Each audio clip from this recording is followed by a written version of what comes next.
Hello, this is Wmpyr. For today's lesson, we're going to be examining the flail and the blender. So the flail, I basically said, uses your angles of attacks, and it's made a little bit more realistic. So you're just going to go in a continuous motion, boom, boom, boom, boom, like this. And that is essentially your flail. Next is the blender. The blender uses two arms, double arm weaving, and the most famous one is the Heaven 6, and it's going to look like this.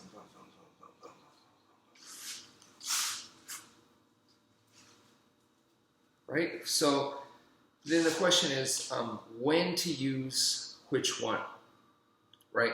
So you have the flail, you have the blender, so then when do you use it? And when we examine the flail first, you can see that you could do the flail because it's one-handed.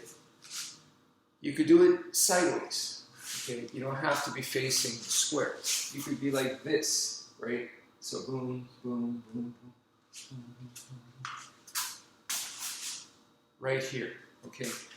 And then when you examine the blender, since it uses both hands, even though I only have one weapon, it's going to be, because right here I used a weapon, here now I'm using my empty hand, weapon, empty hand.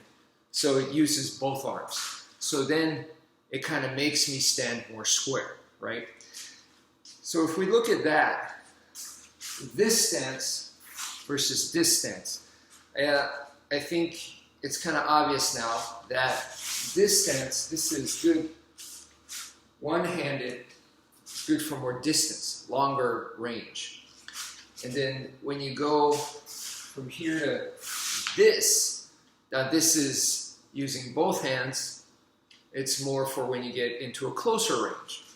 So then how do you use it together is what I recommend is you start in long range.